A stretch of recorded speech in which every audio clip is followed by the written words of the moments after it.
आदमी ने आगे बढ़ा तो देखा कि यहाँ पर जानवरों का गोबर पड़ा हुआ है। उसने उसका परीक्षण करके पाया कि ये बिल्कुल ताजा है। इसका मतलब शिकार उनके आसपास ही है। अब उन सब ने अपने शरीर में कीचड़ लगाया और फिर धीरे धीरे उन जानवरों की तरफ बढ़ने लगा। आदमी सही वक्त देखकर हमला बोलता है, जिससे वो भैंसे डर के घाटी की तरफ जाने लगते हैं और समय पर ना रुकने के कारण आधे से ज्यादा भैंस गिर के वहीं मर जाते हैं। लेकिन उसी झुंड में से एक भैंस उल्टा दौड़कर सरदार के बेटे की तरफ आने लगता है। ये देखकर सरदार उसे यहाँ से हटने के लिए कहता है, पर ज्यादा डरने के कारण वो ऐसा कर नहीं पाता। इतने में जानवर लड़के को अपने सिंह में फंसाकर घाटी की तरफ भागने लगता है। ये देखकर सरदार जल्दी से एक भाला जानवर के शरीर में मारता है, पर इतने में बहुत देर हो चुकी है। आदमी दौड़ के अपने बच्चे के पास जाता है तो देखता है कि वो अब भी नीचे नहीं गिरा। उसने अपने बेटे से नीचे ना देखने के लिए कहा, पर तभी उसका हाथ छूटा और वो पत्थरों से टकराते हुए नीचे गिर के बेहोश हो गया। ये जगह घाटी के एकदम बीच में था। आदमी ने ये देखकर नीचे उतरना चाहा, पर उसके कबीले वासियों ने उसे ऐसा करने नहीं दिया। ये भैंस लड़के को अपने सिंह में फंसाकर घाटी की तरफ भाग रहा था। ये देखकर उसका बाप उस पर हमला जरूर करता है, पर अब कोई फायदा नहीं। लड़का पूरी तरह से नीचे तो नहीं गिरता, पर घाटी के बीच में एक पत्थर पे बेहोश हो जाता है। उसके बाप के तो मानो पैरों तले से जमीन ही खिसक गई। अब कुछ भी करके लड़के को उस जगह से बचाना नामुमकिन है, पर एक बाप के लिए बच्चे को अपनी आंखों के सामने ऐसे मरते हुए देखना मुश्किल था। यहाँ तक कि वो इस गम में पूरी रात उसी चोटी पर बैठ के अपने बच्चे को पुकारता रहा। अगले दिन सुबह कबीले वाले आकर उसे अपने साथ घर लौटने के लिए कहते हैं, क्योंकि सर्दी भी आने वाली है और उनके पास अब सर्दी में खाने के लिए पर्याप्त खाना भी है। इसलिए अब वो लोग ऊपर कीरा के याद में एक स्मित तैयार करके वहाँ से चले गए। पर उनके जाने के थोड़ी देर बाद कीरा के पास एक गिद्ध उसे खाने के लिए आता है, पर तभी कीड़ा को होश आता है और वो अपने आप को इस जगह पर देखता है। अब वो अपने शरीर के सारी ताकत लगाकर ऊपर अपने पापा को बुलाता है, पर ऊपर कोई भी उसकी आवाज नहीं सुनता, क्योंकि अब तक सब लोग जा चुके थे।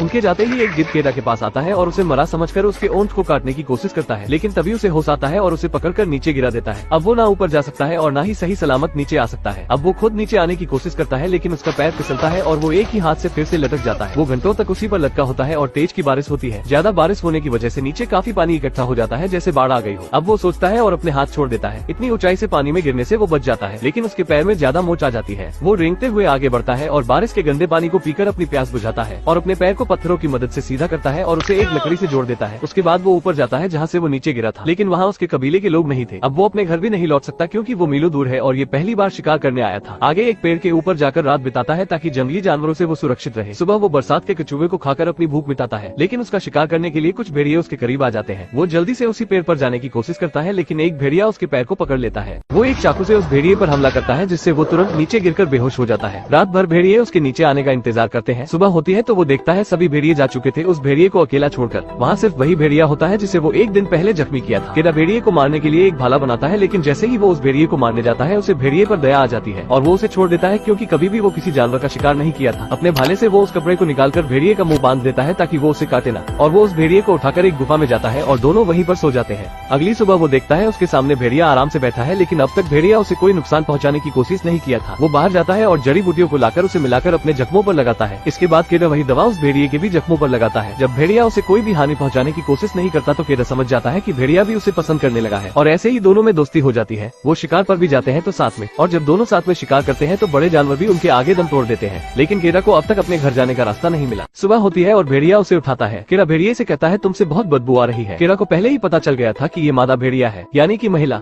दोनों एक बड़े और साफ तालाब तक जाते हैं और अच्छे से नहाते हैं, और साथ में भेड़िया मछली भी पकड़ता है। समय बीतता है और बर्फ गिरने लगती है। दोनों मिलकर एक जंगली सुअर का शिकार करते हैं। रात के समय केरा देखता है एक जानवर उसकी ओर बढ़ रहा है, लेकिन वो उस भेड़िए का परिवार होता है। वो भेड़िए केरा को बिना नुकसान पहुंचाए वहाँ से चले जाते हैं। केरा उस मादा भेड़िया को कहता है, तुम अपने परिवार के पास लौट जाओ। वो भेड़िया उसे छोड़कर अपने परिवार के साथ चली जाती है। कुछ समय बीतता है और केरा उस भेड़िए की खोज करता है। वो भेड़िया उसे दिख जाती है, लेकिन बर्फ टूटती है और केरा नीचे पानी में चला जाता है। भेड़िया ये सब देख फौरन उसके पास दौड़ कर आती है, लेकिन वो कुछ नहीं कर सकती। केरा अपने पास रखे चाकू से बर्फ को तोड़ता है और बाहर आता है, लेकिन अभी भी उसके बचने की उम्मीद नहीं है। वो एक लकड़ी की मदद से आग जलाता है और अपने सारे कपड़े उतारकर आग की सिकाई करता है। ऐसा करने से उसकी जान बच जाती है। आगे जाने पर इन्हें एक इंसान बैठा हुआ दिखाई देता है। इंसान को देखकर केरा बहुत खुश होता है, लेकिन पास जाने पर पता चलता है वो ठंड से जमकर मर चुका है। जब वो उसके पास जाकर देखता है तो वो आदमी बर्फ की वजह से जमकर मर चुका था। ये देखकर केरा बहुत दुखी होता है, क्योंकि उसे लगता है कि इसी तरह वो भी मारा जाएगा। लेकिन भेड़िया उसके गोद पर अपना सिर रखता है, उसको तसल्ली देने के लिए कि हिम्मत नहीं हारनी चाहिए। केरा उसके हाथ से धनुष बाढ़ लेता है और दोनों आगे बढ़ने लगते हैं, पर तभी इनके पीछे लकड़बग्घे पड़ जाते हैं। इनका शिकार करने के लिए वो दोनों एक गुफा में आकर छिप जाते हैं, लेकिन तभी वहाँ एक काला चीता आ जाता है और इनके ऊपर हमला करता है। भेड़िया केरा को बचाने के लिए खुद के जान को जोखिम में डालकर उससे लड़ता है और भेड़िया काफी जख्मी हो जाता है, पर तभी केरा अपना तीर निकालकर उस पर हमला कर देता है और वो वहीं मारा जाता है। फिर वो दोनों दोबारा निकल पड़ते हैं, लेकिन यहाँ बर्फबारी होने लगती है और भेड़िया घायल होने की वजह से चल भी नहीं पा रहा था। किरा भेड़िए को अपने गोद में उठाकर बर्फ के तूफान से होकर आगे बढ़ता है और आखिरकार उसका घर उसे मिल जाता है। उसके माता पिता काफी उदास बैठे थे उसके मौत के गम में, और तभी उसके पिता देखते हैं कि उसका बेटा वापस लौट आया है और ये देखकर वो काफी खुश होते हैं। किरा अपने पिता की तरफ हाथ बढ़ाकर कहता है, पिताजी मैं वैसा बन गया जैसा आप चाहते थे, लेकिन अल्फा को बचा लीजिए। उसने भेड़िए का नाम अल्फा रखा है। लेकिन जब दोनों का इलाज होता है, अल्फा 5 बच्चों को जन्म देती है। इनका जन्म यहाँ होने से इस कबीले के लोगों में बड़ी उम्मीद नजर आती है, क्योंकि अब उनके साथ भेड़िए भी शिकार करेंगे। और मूवी की यही पर ही हैप्पी एंडिंग हो जाती है। दोस्तों यहाँ तक आ ही गए हो तो वीडियो को एक लाइक जरूर करें,